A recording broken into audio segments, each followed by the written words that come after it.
ਦੋਸਤੋ ਪੰਜਾਬੀ ਟ੍ਰਿਬਿਊਨ ਦੇ ਰੋਜ਼ਾਨਾ ਪ੍ਰੋਗਰਾਮ ਵੇਲੇ ਦੀ ਗੱਲ ਵਿੱਚ ਤੁਹਾਡਾ ਸਵਾਗਤ ਹੈ।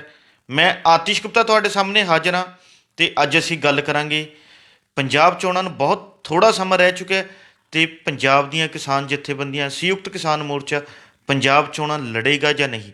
ਇਹਨਾਂ ਇਸ ਬਾਰੇ ਗੱਲਬਾਤ ਕਰਨ ਲਈ ਸਾਡੇ ਨਾਲ ਵਿਸ਼ੇਸ਼ ਤੌਰ ਤੇ ਹਾਜ਼ਰ ਨੇ ਸਾਡੇ ਸੀਨੀਅਰ ਪੱਤਰਕਾਰ ਸ਼੍ਰੀ ਚਰਨਜੀਤ ਭੁੱਲਰ ਸਾਹਿਬ। ਭੁੱਲਰ ਸਾਹਿਬ ਤੁਹਾਡਾ ਬਹੁਤ ਬਹੁਤ ਸਵਾਗਤ ਹੈ ਜੀ। ਮਿਹਰਬਾਨੀ ਜੀ ਤੁਹਾਡੀ। ਚਰਨਜੀਤ ਜੀ, ਕਿਸਾਨ ਮੋਰਚੇ ਦੀ ਜਿੱਤ ਮਗਰੋਂ ਪੰਜਾਬ ਦੇ ਲੋਕਾਂ ਦੀ ਨਜ਼ਰਾਂ ਸੰਯੁਕਤ ਕਿਸਾਨ ਮੋਰਚੇ 'ਤੇ ਟਿਕੀਆਂ ਹੋਈਆਂ ਸੀ ਵੀ ਪੰਜਾਬ ਚੋਣਾਂ ਨੂੰ ਲੈ ਕੇ ਸੰਯੁਕਤ ਕਿਸਾਨ ਮੋਰਚਾ ਕੀ ਫੈਸਲਾ ਲੈਂਦਾ ਹੈ ਕਿ ਉਹ ਚੋਣਾਂ ਲੜੇਗਾ ਜਾਂ ਨਹੀਂ, ਜਾਂ ਉਹ ਕਿਸੇ ਰਾਜਸੀ ਪਾਰਟੀ ਨੂੰ ਹਮਾਇਤ ਵੀ ਕਰ ਸਕਦਾ ਹੈ। ਇਸ ਤਰ੍ਹਾਂ ਦੀ ਗੱਲਾਂ ਜਿਹੜੀਆਂ ਸਾਹਮਣੇ ਆ ਰਹੀਆਂ ਸੀ ਤੇ ਇਸੇ ਦੌਰਾਨ ਸੰਯੁਕਤ ਕਿਸਾਨ ਮੋਰਚੇ ਨਾਲ ਸੰਬੰਧਿਤ ਪੰਜਾਬ ਦੀਆਂ 32 ਕਿਸਾਨ ਧਿਰਾਂ ਵੱਲੋਂ ਪੰਜਾਬ ਚੋਣਾਂ ਨੂੰ ਲੈ ਕੇ ਮੀਟਿੰਗ ਕੀਤੀ ਗਈ ਹੈ। ਅਸੀਂ ਜਾਣਨਾ ਚਾਹਾਂਗੇ ਉਸ ਮੀਟਿੰਗ 'ਚ ਕੀ ਗੱਲਬਾਤ ਹੋਈ ਹੈ, ਕੀ ਫੈਸਲਾ ਜਿਹੜਾ ਹੈਗਾ ਨਿਕਲ ਕੇ ਸਾਹਮਣੇ ਆਇਆ। ਦੇਖੋ, ਕਿਸਾਨ ਮੋਰਚੇ ਦੀ ਜਿੱਤ ਤੋਂ ਬਾਅਦ ਪੰਜਾਬ ਦੇ ਵਿੱਚ ਚਾਹੇ ਉਹ ਸ਼ਹਿਰ ਹੋਵੇ ਚਾਹੇ ਪਿੰਡ ਹੋਣ, ਇੱਕ ਗੱਲ ਦੀ ਬੜੀ ਚਰਚਾ ਜਿਹੜੀ ਹੈਗੀ ਹੈ ਉਹ ਜ਼ੋਰ ਫੜ ਚੱਲੀ ਸੀ ਔਰ ਇਹਦੇ ਨਾਲ ਇਹ ਸਵਾਲ ਵੀ ਉੱਠਣ ਲੱਗੇ ਸੀ ਔਰ ਲੋਕਾਂ ਦੀਆਂ ਨਿਗਾਹ ਵੀ ਇਸ ਗੱਲ 'ਤੇ ਲੱਗੀ ਹੋਈ ਸੀ ਹੁਣ ਕਿ ਜਿਹੜਾ ਸੰਯੁਕਤ ਕਿਸਾਨ ਮੋਰਚਾ ਹੈ ਉਹ ਪੰਜਾਬ ਦੀਆਂ ਜਿਹੜੀਆਂ ਅਗਲੀਆਂ ਵਿਧਾਨ ਸਭਾ ਚੋਣਾਂ ਨੇ ਜੀ, ਕੀ ਉਹਦੇ ਵਿੱਚ ਭਾਗ ਲਵੇਗਾ ਜਾਂ ਨਹੀਂ ਲਏਗਾ, ਜਾਂ ਇਸ ਸਿਆਸੀ ਕੜਮੱਸ ਤੋਂ ਦੂਰ ਰਹੇਗਾ।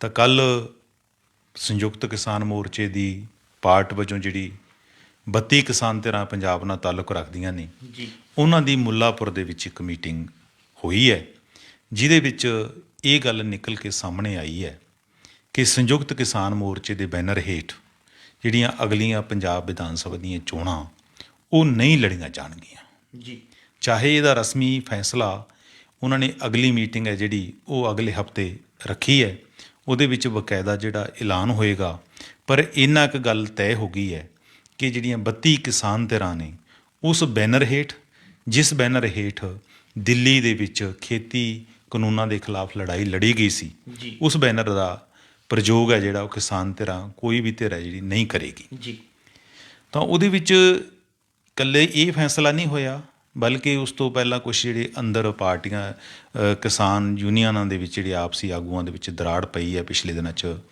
ਸਾਹਮਣੇ ਵੀ ਆਈ ਹੈ ਕਿ ਇੱਕ ਦੋ ਕਿਸਾਨ ਆਗੂਆਂ ਨੇ ਇੱਕ ਦੂਸਰੇ 'ਤੇ ਦੂਸ਼ਣਬਾਜ਼ੀਆਂ ਕੀਤੀਆਂ ਨੇ ਜੀ, ਔਰ ਪਬਲਿਕਲੀ ਬਿਆਨਬਾਜ਼ੀ ਵੀ ਕੀਤੀ ਹੈ। ਆਤਿਸ਼ ਜੀ, ਇੱਕ ਗੱਲ ਤਾਂ ਸਾਫ਼ ਹੈ ਕਿ ਜਿਹੜਾ ਅਸੀਂ ਖੇਤੀ ਕਾਨੂੰਨਾਂ ਦੇ ਖਿਲਾਫ ਐਡਾ ਵੱਡਾ ਸੰਘਰਸ਼ ਲੜਿਆ ਸੀ ਔਰ ਉਹਦੇ ਵਿੱਚ ਜਿੱਤ ਹਾਸਲ ਕੀਤੀ ਸੀ, ਉਹਦੀ ਇੱਕੋ ਇੱਕ ਵਜ੍ਹਾ ਇਹ ਸੀ ਕਿ ਕਿਸਾਨ ਆਗੂਆਂ ਦਾ ਆਪਸੀ ਏਕਾ ਔਰ ਉਹਨਾਂ ਦੀ ਸੂਝ-ਬੂਝ ਔਰ ਉਹਨਾਂ ਦਾ ਸੰਘਰਸ਼ ਦੇ ਪੈਂਤੜੇ ਔਰ ਇੰਨਾ ਸ਼ਾਂਤਮਈ ਤਰੀਕੇ ਨਾਲ ਉਸ ਨੂੰ ਲੜਨਾ, ਇਹੀ ਵਜ੍ਹਾ ਹੈ ਕਿ ਉਹਦੇ ਵਿੱਚ ਜਿੱਤ ਹਾਸਲ ਕੀਤੀ। ਉਹ ਫਤਿਹ ਹਾਸਲ ਕਰਨ ਤੋਂ ਬਾਅਦ ਕਿਸਾਨ ਆਗੂਆਂ ਨੂੰ ਜੋ ਪੰਜਾਬ ਦੇ ਵਿੱਚ ਉਹਨਾਂ ਦਾ ਸਵਾਗਤ ਹੋਇਆ ਹੈ ਜਾਂ ਜਿਸ ਤਰ੍ਹਾਂ ਉਹਨਾਂ ਦਾ ਮਾਨ ਸਨਮਾਨ ਹੋਇਆ ਹੈ, ਉਹ ਵੀ ਕਿਸਾਨ ਆਗੂਆਂ ਨੂੰ ਆਪਣੇ ਚੇਤੇ ਵਿੱਚ ਰੱਖਣਾ ਚਾਹੀਦਾ ਹੈ ਜਦੋਂ ਵੀ ਉਹ ਇੱਕ ਦੂਸਰੇ ਦੇ ਖਿਲਾਫ ਬਿਆਨਬਾਜ਼ੀ ਕਰਦੇ ਨੇ। ਉਹ ਸਤਿਕਾਰ ਲੋਕਾਂ ਦਾ ਇਸੇ ਕਰਕੇ ਬਣਿਆ ਸੀ ਕਿ ਸਾਰੇ ਆਗੂ ਇੱਕੋ ਮੋਰੀ ਨਿਕਲੇ ਨੇ, ਇੱਕੋ ਕੜੀ ਦੇ ਵਿੱਚ ਪਰੋਏ ਹੋਏ ਸੀ। ਤਾਂ ਇਹ ਗੱਲ ਚਰਚਾ ਹੋਈ ਹੈ ਕਿ ਜੇ ਆਪਾਂ ਇਸ ਕਿਸਮ ਦੀ ਬਿਆਨਬਾਜ਼ੀ ਕਰਦੇ ਹੈਗੇ ਹਾਂ ਤਾਂ ਲੋਕਾਂ ਦਾ ਇੱਕ ਜਿਹੜਾ ਸਵਾ ਸਾਲ ਦੇ ਵਿੱਚ ਕਿਸਾਨ ਆਗੂਆਂ 'ਤੇ ਬਣਿਆ ਹੋਇਆ ਭਰੋਸਾ ਹੈ, ਕਿਉਂਕਿ ਭਰੋਸਾ ਹੋਵੇ, ਵਿਸ਼ਵਾਸ ਹੋਵੇ, ਇਹ ਕੋਈ ਆਤਿਸ਼ ਜੀ ਇਹ ਤਾਂ ਹੈ ਨਹੀਂ ਕਿ ਰਾਤੋਂ ਰਾਤ ਬਣ ਜਾਂਦਾ ਹੈ। ਇਹ ਇੱਕ ਲੰਬੀ ਪ੍ਰਕਿਰਿਆ ਹੈ। ਅਸੀਂ ਜਿਸ ਇਸ ਪਰਖ ਦੇ ਵਿੱਚੋਂ ਕਿਸੇ ਪ੍ਰਤੀ ਆਪਣਾ ਫੇਥ ਬਣਾਉਂਦੇ ਹਾਂ, ਉਹ ਫੇਥ ਬਿਲਡ ਹੁੰਦਾ ਸਾਡਾ। ਤਾਂ ਇਹ ਸੰਘਰਸ਼ ਦੇ ਵਿੱਚ ਕਿਸਾਨਾਂ ਪ੍ਰਤੀ ਇੱਕ ਨਜ਼ਰੀਆ ਲੋਕਾਂ ਦਾ ਚੇਂਜ ਹੋਇਆ ਸੀ ਔਰ ਉਹਨਾਂ ਨੂੰ ਪਸੰਦ ਕੀਤਾ ਗਿਆ ਸੀ, ਉਹਨਾਂ ਦੇ ਇਸ ਪੈਂਤੜੇ ਨੂੰ। ਤਾਂ ਇਹ ਵੀ ਵੱਡੀ ਉਹਨਾਂ ਦੇ ਸਿਰ 'ਤੇ ਇੱਕ ਜ਼ਿੰਮੇਵਾਰੀ ਹੈ ਕਿ ਕਿਸਾਨਾਂ ਦਾ ਵਿਸ਼ਵਾਸ ਹੈ ਜਾਂ ਲੋਕਾਂ ਦਾ ਜਿਹੜਾ ਭਰੋਸਾ ਹੈ ਉਹਨੂੰ ਇਹ ਕਿਸਾਨ ਧਿਰਾਂ ਬਰਕਰਾਰ ਰੱਖਣ। ਤਾਂ ਉਸ ਮੀਟਿੰਗ ਦੇ ਵਿੱਚ ਇਹ ਗੱਲ ਤੈਅ ਹੋਈ ਹੈ ਕਿ ਕੋਈ ਵੀ ਕਿਸਾਨ ਆਗੂ ਆਉਣ ਵਾਲੇ ਦਿਨਾਂ ਦੇ ਵਿੱਚ ਪਬਲਿਕਲੀ ਕਿਸੇ ਵੀ ਇੱਕ ਦੂਸਰੇ ਦੇ ਖਿਲਾਫ ਹੈ ਜਿਹੜੀ ਉਹ ਕੋਈ ਬਿਆਨਬਾਜ਼ੀ ਜਾਂ ਦੂਸ਼ਣਬਾਜ਼ੀ ਨਹੀਂ ਕਰੇਗਾ। ਇਹ ਗੱਲ ਤੈਅ ਹੋ ਗਈ ਹੈ ਤਾਂ ਕਿ ਲੋਕਾਂ ਦਾ ਭਰੋਸਾ ਜਿਹੜਾ ਬਰਕਰਾਰ ਰੱਖਿਆ ਜਾ ਸਕੇ। ਇਸ ਤੋਂ ਇਲਾਵਾ ਉਸ ਮੀਟਿੰਗ ਦੇ ਵਿੱਚ ਇਹ ਗੱਲ ਵੀ ਤੈਅ ਹੋਈ ਹੈ ਕਿ ਚੋਣਾਂ ਬਾਰੇ ਚਰਚਾ ਚੱਲੀ ਹੈਗੀ ਹੈ। ਅਗਲੀ ਮੀਟਿੰਗ ਬਿਲਕੁਲ ਸਾਫ਼ ਹੋ ਜਾਏਗਾ ਕਿਉਂਕਿ 32 ਕਿਸਾਨ ਧਿਰਾਂ ਦੇ ਵਿੱਚ ਜਿਹੜੇ ਆਗੂ ਨੇ ਉਹ ਅਲੱਗ-ਅਲੱਗ ਆਈਡੀਓਲੋਜੀ ਨਾਲ ਤਾਲੁਕ ਰੱਖਦੇ ਨੇ। ਕੁਛ ਦੋ ਕਿਸਾਨ ਯੂਨੀਅਨਾਂ ਨੇ ਜੋ ਇਹਨਾਂ 32 ਕਿਸਾਨ ਧਿਰਾਂ ਤੋਂ ਵੱਖਰੀਆਂ ਨੇ। ਕੁਝ ਕਿਸਾਨ ਆਗੂ ਉਹ ਵੀ ਨੇ ਜਿਹੜੇ ਕਹਿੰਦੇ ਨੇ ਕਿ ਇਲੈਕਸ਼ਨ ਦਾ ਬਾਈਕਾਟ ਕਰਨਾ ਚਾਹੀਦਾ ਹੈ। ਕੁਝ ਕਿਸਾਨ ਆਗੂ ਜਾਂ ਕਿਸਾਨ ਧਿਰਾਂ ਇਸ ਪੈਂਤੜੇ ਵਾਲੀਆਂ ਵੀ ਨੇ ਜਿਹੜੀਆਂ ਕਹਿੰਦੇ ਕਿ ਤੁਸੀਂ ਆਪਣੀ ਮਰਜ਼ੀ ਨਾਲ ਕਿਸੇ ਨੂੰ ਵੋਟ ਪਾ ਸਕਦੇ ਹੋ। ਕੁਝ ਕਿਸਾਨ ਧਿਰਾਂ ਡਾਇਰੈਕਟਲੀ ਜਿਹੜੀਆਂ ਚੋਣਾਂ ਦੇ ਵਿੱਚ ਪਹਿਲੀ ਵੀ ਪਾਰਟਿਸਿਪੇਟ ਕਰਦੀਆਂ ਰਹੀਆਂ ਨੇ। ਤਾਂ 3 ਨੁਕਤੇ ਜਿਹੜੇ ਮੁੱਖ ਤੌਰ 'ਤੇ ਉੱਭਰ ਕੇ ਇਸ ਮੀਟਿੰਗ ਦੇ ਵਿੱਚ ਕੱਲ੍ਹ ਸਾਹਮਣੇ ਆਏ ਨੇ। ਪਹਿਲਾਂ ਤਾਂ ਇੱਕ ਨੁਕਤਾ ਤਾਂ ਇਹ ਸਾਹਮਣੇ ਆਇਆ ਕਿ ਜਿਹੜਾ ਸੰਯੁਕਤ ਕਿਸਾਨ ਮੋਰਚਾ ਹੈ ਉਹਨੂੰ ਜਿਹੜਾ ਇਹਨਾਂ ਚੋਣਾਂ ਤੋਂ ਦੂਰ ਰਹਿਣਾ ਚਾਹੀਦਾ ਹੈ, ਬਲਕਿ ਇੱਕ ਪ੍ਰੈਸ਼ਰ ਗਰੁੱਪ ਦੇ ਰੂਪ ਦੇ ਵਿੱਚ ਉਹਨਾਂ ਨੂੰ ਕੰਮ ਕਰਨਾ ਚਾਹੀਦਾ ਹੈ ਕਿ ਜਿਹੜੀ ਹੁਣ ਭੱਲ ਬਣੀ ਹੋਈ ਹੈ, ਛਵੀ ਬਣੀ ਹੋਈ ਹੈ, ਉਸੇ ਨੂੰ ਬਰਕਰਾਰ ਰੱਖਣਾ ਚਾਹੀਦਾ ਹੈ। ਕਿਉਂਕਿ ਤੁਸੀਂ ਦੇਖਿਆ ਕਿ 1.25 ਸਾਲ ਮੋਰਚਾ ਚੱਲਿਆ ਤੇ ਇੱਕ ਤਰ੍ਹਾਂ ਦਾ ਕਿਸਾਨੀ ਦਾ ਹੀ ਰਾਜ ਰਿਹਾ। ਚਾਹੇ ਕੇਂਦਰ ਦੀ ਗੱਲ ਕਰ ਲਓ, ਖਾਸ ਕਰਕੇ ਪੰਜਾਬ ਦੀ ਗੱਲ ਕਰੀਏ ਤਾਂ ਸਾਰੀਆਂ ਪੋਲੀਟੀਕਲ ਪਾਰਟੀਆਂ ਜਿਸ ਤਰ੍ਹਾਂ ਉਹਨਾਂ ਨੂੰ ਕਹਿੰਦੇ ਸੀ ਕਿ ਖੜੇ ਹੋ ਜਾਓ ਤਾਂ ਖੜੇ ਹੋ ਜਾਂਦੀਆਂ ਸੀ, ਧੁੱਪੇ ਖੜੇ ਕਰਨਗੇ ਧੁੱਪੇ ਹੋ ਜਾਣ, ਛਾਵੇਂ ਤਾਂ ਛਾਵੇਂ। ਉਸ ਤਰੀਕੇ ਨਾਲ ਇਹ ਵੀ ਕੋਈ ਗੱਲ ਘੱਟ ਨਹੀਂ ਹੁੰਦੀ। ਇਹ ਉਹ ਸਭ ਏਕੇ ਦਾ ਪ੍ਰਤਾਪ ਹੈਗਾ ਕਿ ਸਾਨੂੰ ਪ੍ਰੈਸ਼ਰ ਗਰੁੱਪ ਦੇ ਰੂਪ ਦੇ ਵਿੱਚ ਸਾਨੂੰ ਕੰਮ ਕਰਨਾ ਚਾਹੀਦਾ ਔਰ ਇਸ ਤਰ੍ਹਾਂ ਆਪਣੀ ਛਵੀ ਜਿਹੜੀ ਬਣਾਈ ਰੱਖਣੀ ਚਾਹੀਦੀ ਹੈ। ਇੱਕ ਵਿਚਾਰ ਇਹ ਉੱਭਰਿਆ ਸੀਗਾ ਕਿ ਸਾਨੂੰ ਸੰਯੁਕਤ ਕਿਸਾਨ ਮੋਰਚੇ ਨੂੰ ਇਕੱਠੇ ਹੋ ਕੇ ਚੋਣਾਂ ਦੇ ਵਿੱਚ ਉਤਰਨਾ ਚਾਹੀਦਾ। ਸਾਨੂੰ ਜਿਹੜੇ ਬੈਸਟ ਕੈਂਡੀਡੇਟ ਹੈ ਉਹ ਪੰਜਾਬ ਦੇ ਲੋਕਾਂ ਦੇ ਅੱਗੇ ਰੱਖਣੇ ਚਾਹੀਦੇ ਨੇ ਔਰ ਸਾਨੂੰ ਜਿਹੜੇ ਹਮ ਖਿਆਲ ਲੋਕ ਨੇ, ਚਾਹੇ ਉਹ ਕੋਈ ਛੋਟੇ ਗਰੁੱਪ ਨੇ, NGOs ਹੈਗੇ ਨੇ, ਚਾਹੇ ਉਹ ਬੁੱਧੀਜੀਵੀ ਨੇ, ਚਾਹੇ ਕੋਈ ਹੋਰ ਹਲਕਿਆਂ ਦੇ ਲੋਕ ਨੇ, ਇਹਨਾਂ ਦਾ ਸਾਰਿਆਂ ਦਾ ਆਪਸੀ ਤਾਲਮੇਲ ਬਣਾ ਕੇ ਇਕੱਠਾ ਇੱਕ ਧੜਾ ਖੜਾ ਕੀਤਾ ਜਾਵੇ ਔਰ ਚੰਗੇ ਉਮੀਦਵਾਰ ਲੋਕਾਂ ਨੂੰ ਇੱਕ ਬਦਲ ਵਜੋਂ ਦਿੱਤੇ ਜਾਣ। ਤੇ ਤੀਸਰਾ ਨੁਕਤਾ ਜਿਹੜਾ ਮੁੱਖ ਰੂਪ ਦੇ ਵਿੱਚ ਵੀ ਸਾਹਮਣੇ ਆਇਆ, ਉਹਦੇ ਵਿੱਚ ਇਹ ਵੀ ਗੱਲ ਹੋ ਚੱਲੀ ਹੈ ਕਿ ਕਿਸੇ ਇੱਕ ਪਾਰਟੀ ਨਾਲ, ਖਾਸ ਕਰਕੇ ਮੈਨੂੰ ਲੱਗਦਾ ਹੈ ਕਿ ਰਵਾਇਤੀ ਪਾਰਟੀਆਂ ਤੋਂ ਹਟ ਕੇ ਕਿਸੇ ਵੀ ਨਵੀਂ ਪਾਰਟੀ ਨਾਲ ਜਿਹੜਾ ਹੈਗਾ ਉਹ ਗੱਠਜੋੜ ਕਰ ਲਿਆ ਜਾਵੇ ਔਰ ਮੈਦਾਨ ਦੇ ਵਿੱਚ ਉਤਰਿਆ ਜਾਵੇ ਔਰ ਸੱਤਾ ਦੇ ਰਾਹੀਂ ਜਿਹੜੀ ਕਿਸਾਨਾਂ ਦੇ ਮਸਲੇ ਹੱਲ ਕੀਤੇ ਜਾਣ। ਇਹ 3 ਨੁਕਤੇ ਮੁੱਖ ਰੂਪ ਦੇ ਵਿੱਚ ਸਾਡੇ ਸਾਹਮਣੇ ਆਏ ਨੇ। ਹਾਲਾਂਕਿ ਆਪਾਂ ਦੇਖਿਆ ਕਿ ਸੰਯੁਕਤ ਕਿਸਾਨ ਮੋਰਚੇ ਦਾ ਪਾਰਟ ਰਹੇ ਜਿਹੜੇ ਗੁਰਨਾਮ ਸਿੰਘ ਚਡੂਨੀ ਨੇ, ਉਹਨਾਂ ਨੇ ਤਾਂ ਆਪਣੀ ਵੱਖਰੀ ਜਿਹੜੀ ਸੰਯੁਕਤ ਸੰਘਰਸ਼ ਪਾਰਟੀ ਦਾ ਐਲਾਨ ਵੀ ਕਰ ਦਿੱਤਾ ਚੋਣਾਂ ਲੜਨ ਦਾ।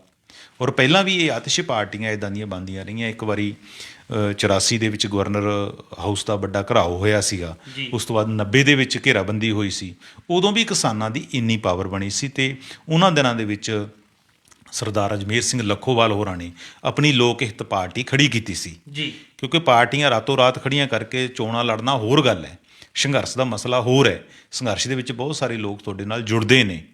ਇੰਡੀਪੈਂਡੈਂਟ ਕੈਪੈਸਿਟੀ ਦੇ ਵਿੱਚ ਹੋਰ ਵੀ ਪਾਰਟੀ, ਜਿਸ ਤਰ੍ਹਾਂ ਲਛਮਣ ਸਿੰਘ ਗਿੱਲ ਵੀ ਜਦੋਂ ਮੁੱਖ ਮੰਤਰੀ ਬਣੇ ਸੀਗੇ ਤਾਂ ਉਹਨਾਂ ਨੇ ਵੀ ਆਪਣੀ ਵੱਖਰੀ ਪਾਰਟੀ ਬਣਾਈ ਸੀ, ਜਸਟਿਸ ਗੁਰਨਾਮ ਸਿੰਘ ਨੇ ਵੀ ਬਣਾਈ ਸੀਗੀ। ਤਾਂ ਹੁਣ ਸਾਡੇ ਕੋਲ ਇਹਨਾਂ ਨੇ ਕੈਪਟਨ ਅਮਰਿੰਦਰ ਸਿੰਘ ਨੇ ਵੀ ਕਿਸੇ ਵੇਲੇ ਪਾਰਟੀ ਬਣਾਈ ਸੀ। ਪਾਰਟੀਆਂ ਚਲਾਉਣੀਆਂ ਬਹੁਤ ਮੁਸ਼ਕਿਲ ਦੀ ਗੱਲ ਹੁੰਦੀਆਂ ਨੇ। ਇੱਕ ਤੁਹਾਡੀ ਭੱਲ ਬਣੀ ਹੁੰਦੀ ਹੈ, ਤੁਹਾਡੀ ਹਸਤੀ ਬਣੀ ਹੁੰਦੀ ਹੈ, ਇੱਕ ਕਿਸੇ ਗੱਲ ਕਰਕੇ ਤੁਹਾਨੂੰ ਕਿਸਾਨ ਨੇਤਾ ਦੇ ਤੌਰ 'ਤੇ ਲੋਕ ਪਸੰਦ ਕਰਦੇ ਨੇ। ਹੋ ਸਕਦਾ ਤੁਸੀਂ ਕੱਲ੍ਹ ਨੂੰ ਪੋਲੀਟੀਕਲ ਨੇਤਾ ਦੇ ਤੌਰ 'ਤੇ ਮੈਦਾਨ ਦੇ ਵਿੱਚ ਆਓ, ਤੁਹਾਨੂੰ ਉਸ ਰੂਪ ਦੇ ਵਿੱਚ ਪਸੰਦ ਨਾ ਕੀਤਾ ਜਾਵੇ। ਸੋ ਇੱਕ ਗੱਲ ਤਾਂ ਤੈਅ ਹੋ ਗਈ ਹੈ ਕਿ ਸੰਯੁਕਤ ਕਿਸਾਨ ਮੋਰਚੇ ਦਾ ਜਿਹੜਾ ਬੈਨਰ ਹੈ ਉਹ ਯੂਜ਼ ਨਹੀਂ ਹੋਏਗਾ। ਅਗਰ ਯੂਜ਼ ਹੋਏਗਾ, ਸਾਰੀਆਂ ਇੱਕ ਧਿਰਾਂ ਇਕੱਠੀਆਂ ਹੁੰਦੀਆਂ ਨੇ, ਇੱਕ ਮਤ ਹੁੰਦੀਆਂ ਨੇ, ਕਿਉਂਕਿ ਅੰਤਮ ਫੈਸਲਾ ਤਾਂ 1-2 ਦਿਨਾਂ 'ਚ ਹੋਣ ਵਾਲੀ ਮੀਟਿੰਗ 'ਚ ਲਿਆ ਜਾਣਾ। ਫਿਰ ਤਾਂ ਕੋਈ ਪੈਰ ਜਮਾਈ ਜਿਹੜੀ ਹੋ ਸਕਦੀ ਹੈ। ਅਗਰ ਕੁਝ ਧਿਰਾਂ ਇਕੱਲੇ ਤੌਰ 'ਤੇ ਕਿਸੇ ਪਾਰਟੀਆਂ ਨੇ ਜੁੜਦੀਆਂ ਨੇ, ਇਹ ਫਿਰ ਫੈਸਲਾ ਜਿਹੜਾ ਲੋਕਾਂ ਨੇ ਕਰਨਾ ਹੈ। ਚਰਨਜੀਤ ਜੀ, ਪੰਜਾਬ ਦੀਆਂ 32 ਕਿਸਾਨ ਜਥੇਬੰਦੀਆਂ ਨੇ 1.25 ਸਾਲ ਤੋਂ ਲੰਬਾ ਸਮਾਂ ਕੇਂਦਰ ਸਰਕਾਰ ਦੇ ਖਿਲਾਫ ਸੰਘਰਸ਼ ਲੜਿਆ ਤੇ 32 ਕਿਸਾਨ ਜਥੇਬੰਦੀਆਂ ਦੇ ਏਕੇ ਸਦਕਾ ਹੀ ਜਿਹੜਾ ਹੈਗਾ ਉਹ ਕਾਮਯਾਬ ਹੋ ਸਕੇ ਨੇ। ਤਿੰਨੋਂ ਕੇਂਦਰੀ ਖੇਤੀ ਕਾਨੂੰਨ ਵਾਪਸ ਹੋ ਸਕੇ ਨੇ ਤੇ ਇਸੇ ਸਦਕਾ ਜਿਹੜਾ ਹੈਗਾ ਪੰਜਾਬ ਦੇ ਲੋਕ, ਇੱਕ ਵੱਡਾ ਹਿੱਸਾ ਲੋਕਾਂ ਦਾ ਇਹ ਗੱਲ ਕਹਿ ਰਿਹਾ ਵੀ ਕਿ ਪੰਜਾਬ ਦੀਆਂ ਕਿਸਾਨ ਜਥੇਬੰਦੀਆਂ ਨੂੰ ਪੰਜਾਬ ਚੋਣਾਂ 'ਚ ਜਿਹੜਾ ਹੈਗਾ ਸਾਹਮਣੇ ਆਉਣਾ ਚਾਹੀਦਾ, ਆਪਣੇ ਉਮੀਦਵਾਰ ਉਤਾਰਨੇ ਚਾਹੀਦੇ ਆ। ਪਰ ਜਿਵੇਂ ਤੁਸੀਂ ਦੱਸਿਆ ਵੀ ਕਿ ਕਿਸਾਨ ਜਥੇਬੰਦੀਆਂ ਨੇ ਚੋਣਾਂ ਲੜਨ ਤੋਂ ਇਨਕਾਰ ਕਰ ਦਿੱਤਾ ਹੈ। ਅਸੀਂ ਜਾਣਨਾ ਚਾਹਾਂਗੇ ਕਿਸਾਨ ਜਥੇਬੰਦੀਆਂ ਤਰਕ ਕੀ ਦੇ ਰਹੀਆਂ ਵੀ ਕਿ ਉਹ ਚੋਣਾਂ ਕਿਉਂ ਨਹੀਂ ਲੜ ਰਹੀਆਂ। ਆਤਿਸ਼ ਜੀ, ਤੁਹਾਡੀ ਗੱਲ ਬਿਲਕੁਲ ਠੀਕ ਹੈ ਕਿ ਪੰਜਾਬ ਦੇ ਬਹੁਤ ਸਾਰੇ ਲੋਕਾਂ ਦੀਆਂ ਇਹ ਭਾਵਨਾਵਾਂ ਨੇ ਕਿ ਕਿਸਾਨਾਂ ਦੀ ਕੋਈ ਆਪਣੀ ਧਿਰ ਹੋਵੇ ਪੋਲੀਟੀਕਲ, ਉਹਨਾਂ ਦੇ ਲਈ ਲੜਾਈ ਅੱਗੇ ਵੱਧ ਕੇ ਲੜੇ ਔਰ ਇਹ ਚੋਣਾਂ ਵੀ ਲੜੇ। ਬਿਲਕੁਲ ਇਹ ਰਾਏ ਹੋ ਸਕਦੀ ਹੈ ਬਹੁਤ ਸਾਰੇ ਲੋਕਾਂ ਦੀ। ਪਰ ਇਹ ਜਿਹੜੀਆਂ ਫੈਸਲਾ ਕੱਲ੍ਹ ਹੋਇਆ, ਉਹਨਾਂ ਦੇ ਜਿਹੜੇ ਲੋਕ ਹਮਾਇਤ ਕਰਨ ਵਾਲੇ ਵੀ ਚੋਣਾਂ ਨਹੀਂ ਲੜਨੀਆਂ ਚਾਹੀਦੀਆਂ, ਉਹਨਾਂ ਦੇ ਆਪਣੇ ਲੌਜਿਕ ਨੇ, ਆਪਣੇ ਤਰਕ ਨੇ। ਉਹ ਕਿਸੇ ਨੂੰ ਫਿੱਟ ਵੀ ਬੈਠ ਸਕਦੇ, ਕਿਸੇ ਨੂੰ ਨਹੀਂ ਵੀ ਫਿੱਟ ਬੈਠ ਸਕਦੇ ਨੇ। ਜਿਸ ਤਰ੍ਹਾਂ ਪਹਿਲਾਂ ਤਾਂ ਇਹ ਕਿਹਾ ਜਾਂਦਾ ਕਿ ਜਦੋਂ ਕੋਈ ਵੀ ਕਿਸਾਨ ਆਗੂ ਜਾਂ ਸੰਯੁਕਤ ਕਿਸਾਨ ਮੋਰਚਾ ਚੋਣਾਂ ਦੇ ਮੈਦਾਨ ਦੇ ਵਿੱਚ ਆਏਗਾ ਤਾਂ ਪਹਿਲਾਂ ਤਾਂ ਉਹ ਲੋਕ ਜਿਹੜੇ ਦਿੱਲੀ ਵਾਲੇ ਨੇ, ਜਿਨ੍ਹਾਂ ਨੇ ਹੁਣ ਤੱਕ ਉਹਨਾਂ 'ਤੇ ਤੰਜ ਕਸੇ ਨੇ ਔਰ ਉਹਨਾਂ ਨੇ ਕਿਹਾ ਕਿ ਇਹਨਾਂ ਦੀ ਸਿਆਸੀ ਲੜਾਈ ਹੈ ਇਹ, ਤਾਂ ਉਹ ਪਹਿਲਾਂ ਤਾਂ ਇਹੀ ਟੈਗ ਲਾਉਣਗੇ ਕਿ ਤੁਹਾਨੂੰ ਦੇਖਿਆ ਜੀ ਕਿ ਸਾਡੀ ਗੱਲ ਇਹ ਸਾਬਤ ਹੋ ਗਈ ਹੈ ਕਿ ਇਹ ਲੋਕ ਕਿਸਾਨੀ ਮੁੱਦਿਆਂ ਲਈ ਨਹੀਂ ਲੜ ਰਹੇ ਸੀ, ਇਹਨਾਂ ਦਾ ਜਿਹੜਾ ਅਲਟੀਮੇਟ ਜਿਹੜਾ ਗੋਲ ਸੀਗਾ ਉਹ ਸੀਗਾ ਸੱਤਾ ਹਾਸਲ ਕਰਨਾ, ਕਿ ਇਹਨਾਂ ਦਾ ਇੱਕ ਪੋਲੀਟੀਕਲ ਮੋਟਿਵ ਸੀ ਜਿਹਦੇ ਕਰਕੇ ਇਹ ਕਿਸਾਨ ਹੈ ਜਿਹੜੇ ਮੈਦਾਨ ਦੇ ਵਿੱਚ ਉਤਰੇ ਹੋਏ ਸੀ। ਤਾਂ ਜਿਹੜੀਆਂ ਵਿਰੋਧੀ ਪਾਰਟੀਆਂ ਉਹਨਾਂ ਨੂੰ ਇਹ ਗੱਲ ਕਹਿਣ ਦੀ ਮੌਕਾ ਮਿਲ ਜਾਏਗਾ। ਦੂਸਰਾ ਕਿ ਲੋਕਾਂ ਦਾ ਇੱਕ ਤੁਸੀਂ ਸੰਘਰਸ਼ ਦੇ ਟੇਕ ਲਗਾਇਆ, ਤੁਸੀਂ ਲੋਕਾਂ ਨੂੰ ਇੱਕ ਰਾਹ ਦਿਖਾਇਆ ਕਿ ਤੁਸੀਂ ਜਿਹੜੀ ਸੰਸਦੀ ਲੋਕ ਰਾਜ ਹੈ ਉਹ ਤੋਂ ਨਹੀਂ ਬਲਕਿ ਇੱਕ ਸੰਘਰਸ਼ ਦੇ ਵਿੱਚੋਂ ਕੁਝ ਨਾ ਕੁਝ ਹਾਸਲ ਕਰ ਸਕਦੇ ਹੋ। ਲੋਕਾਂ ਨੂੰ ਕਹਿ ਕੇ ਤੁਸੀਂ ਇਕੱਠੇ ਹੋ ਕੇ ਲੜੋਗੇ ਤਾਂ ਤੁਹਾਨੂੰ ਕੁਝ ਮਿਲੇਗਾ। ਇਹਦਾ ਮਤਲਬ ਹੈ ਕਿ ਲੋਕਾਂ ਨੂੰ ਤੁਹਾਡੇ ਤੇ ਇੱਕ ਫੇਥ ਹੋਇਆ ਔਰ ਤੁਸੀਂ ਉਹ ਸਾਬਤ ਕਰਕੇ ਦਿਖਾਇਆ ਕਿ ਐਜੀਟੇਸ਼ਨ ਲੜੀ, ਉਸ ਐਜੀਟੇਸ਼ਨ ਤੋਂ ਤੁਸੀਂ ਗੇਨ ਕੀਤਾ।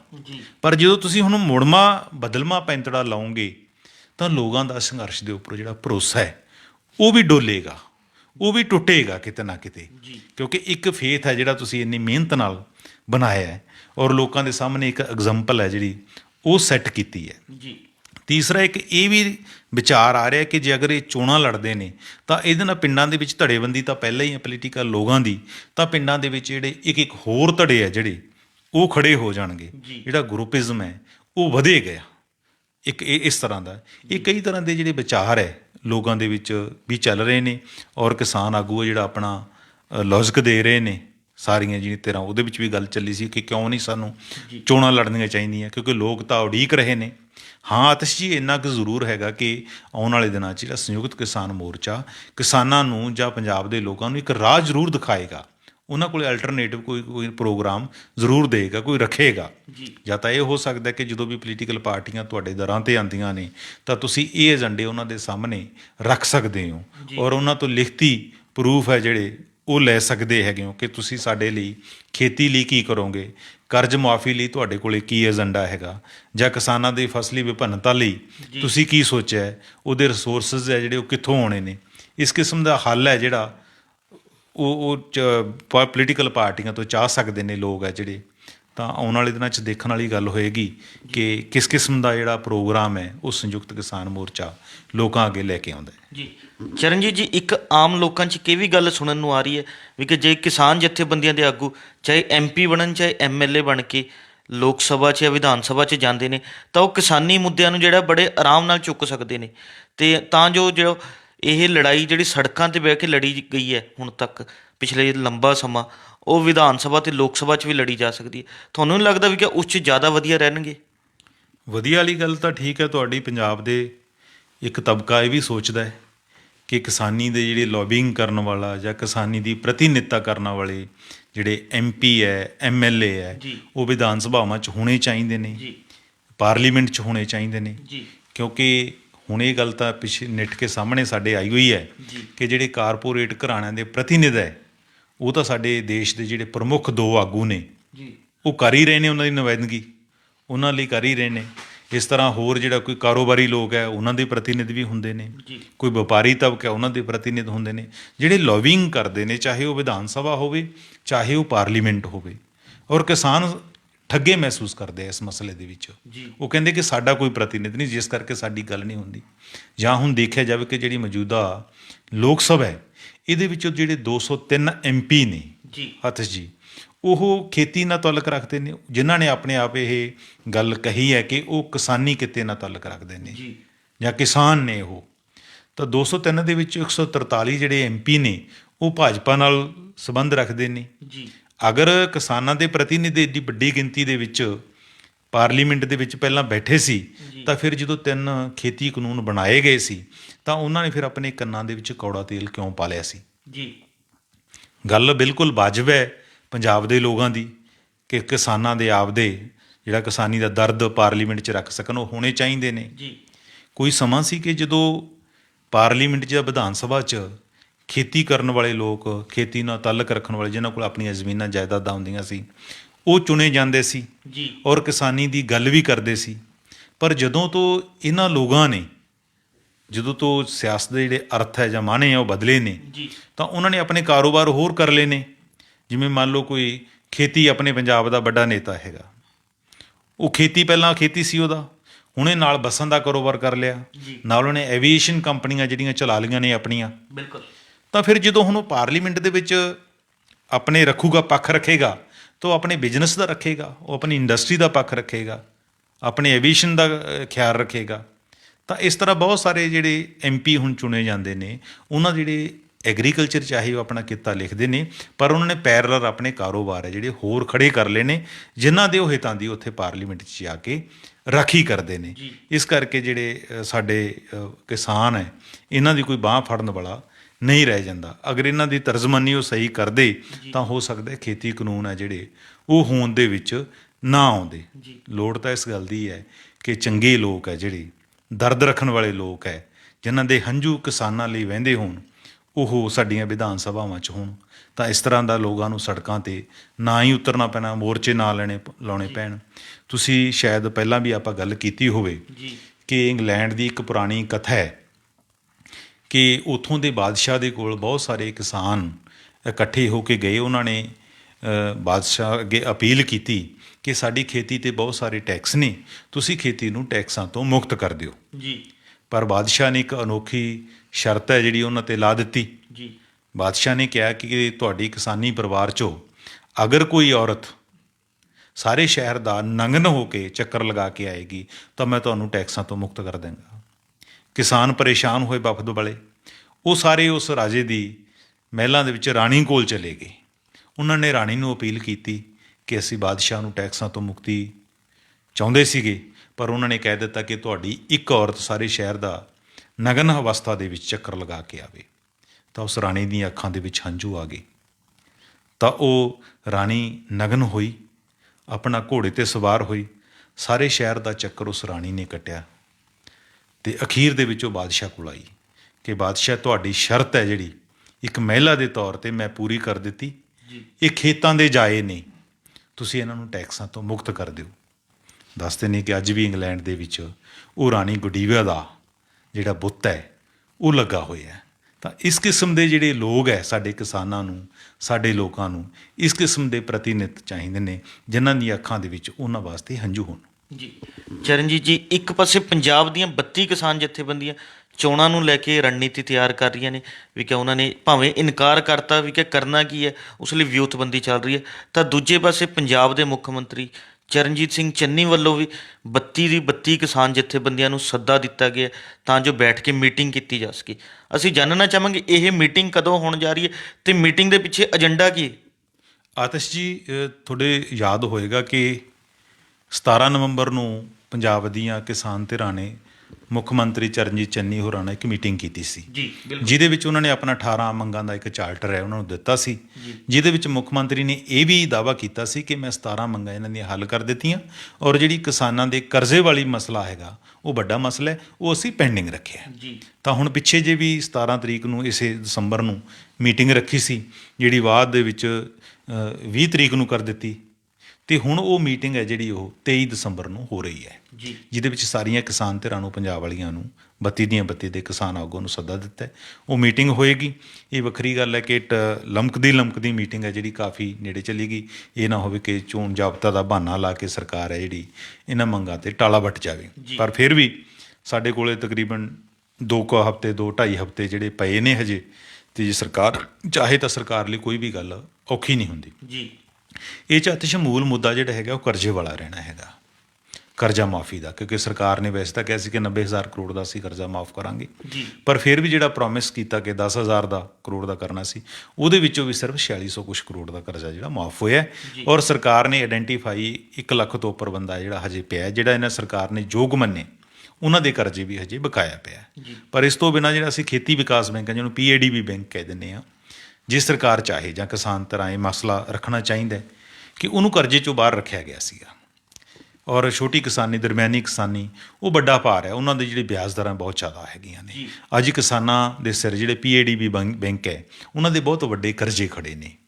ਔਰ ਘੱਟੋ ਘੱਟ ਜਾਂਦੇ ਜੇ ਸਰਕਾਰ ਕੋਲ ਜੇ ਕੋਈ ਬਜਟ ਦੀ ਕੋਈ ਪ੍ਰੋਬਲਮ ਹੈਗੀ ਹੈ ਫੌਰੀ, ਤਾਂ ਕੈਬਨਿਟ ਦੀ ਮੀਟਿੰਗ ਕਰਕੇ ਜਿਹੜੇ ਇਹਨਾਂ ਦੇ ਵਿਆਜ ਹੈ ਉਹ ਮੁਆਫ ਕੀਤੇ ਜਾ ਸਕਦੇ ਨੇ। ਮੈਨੂੰ ਉਮੀਦ ਹੈ ਕਿ ਹੋ ਸਕਦਾ ਕਿਸਾਨ ਧਿਰਾਂ ਦੇ ਇਹ ਏਜੰਡੇ 'ਤੇ ਹੋਵੇ, ਤਾਂ ਜੇ ਇਹ ਕਰ ਦੇਣ ਤਾਂ ਇਹ ਵੀ ਬਹੁਤ ਵੱਡੀ ਗੱਲ ਹੋਏਗੀ, ਕਿਉਂਕਿ 90,000 ਕਰੋੜ ਵਾਲਾ ਤਾਂ ਹੁਣ ਮੈਨੂੰ ਲੱਗਦਾ ਨਹੀਂ ਕਿ 2-2.5 ਹਫ਼ਤਿਆਂ 'ਚ ਕੁਛ ਹੋ ਸਕੇਗਾ।